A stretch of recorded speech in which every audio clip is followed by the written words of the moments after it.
నమస్కారాలు. శ్రీశైలం దేవస్థానం ప్రవేశ ద్వారమైన దోర్నాలలో ఇంత మంచి ప్రాంతంలో ఒక మహా గొప్ప వ్యక్తి విగ్రహావిష్కరణ చేయటం ఎంతో సంతోషకరమైన విషయం.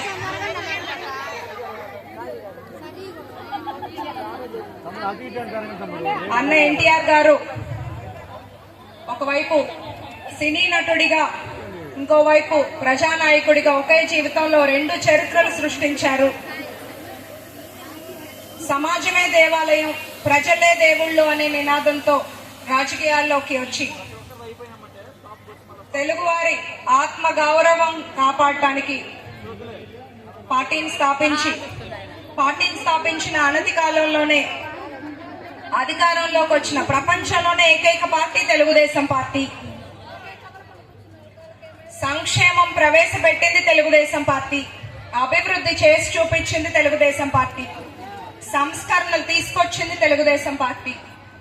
మహిళలకి ఆస్తిలో సమాన హక్కు వారి ఇంటి నుండే మొదలుపెట్టి స్థానిక సంస్థల్లో రిజర్వేషన్ కల్పించింది తెలుగుదేశం పార్టీ.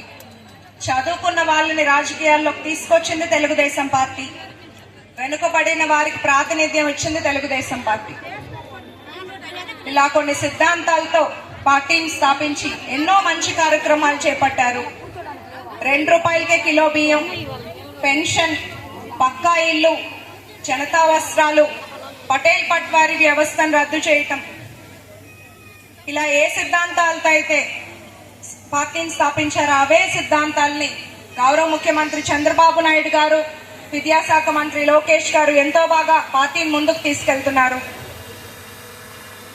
చంద్రబాబు నాయుడు గారు గత 5 ఏళ్లలో ఎంతో కోల్పోయిన రాష్ట్రాన్ని, ప్రజల్ని, వాళ్ళని రక్షించడానికి మనం చూస్తే సంవత్సరం అధికారంలోకి వచ్చిన దగ్గర ఊరూరా ప్రజల వెంట తిరుగుతూ వారి కష్టాలు తెలుసుకుంటూ, అంతేకాకుండా అవి తీర్చడానికి నిరంతరం శ్రమ చేస్తున్నారు, కష్టపడుతున్నారు.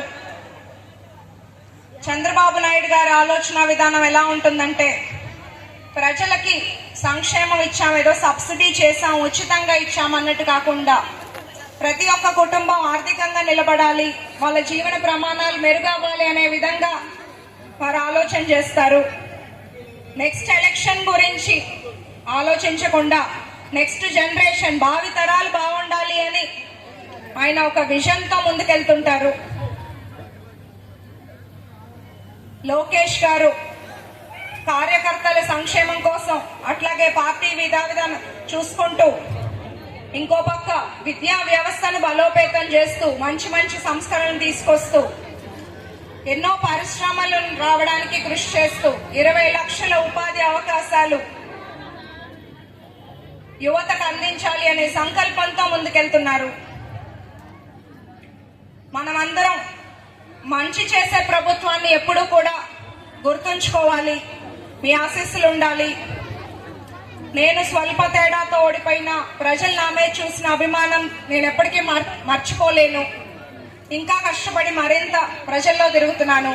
ఇక్కడ ఎరిక్సన్ బాబు గారు ఎంతో కష్టపడుతున్నారు, నిలిచిపోయిన పనులన్నీ ముందుకు తీసుకెళ్తున్నారు.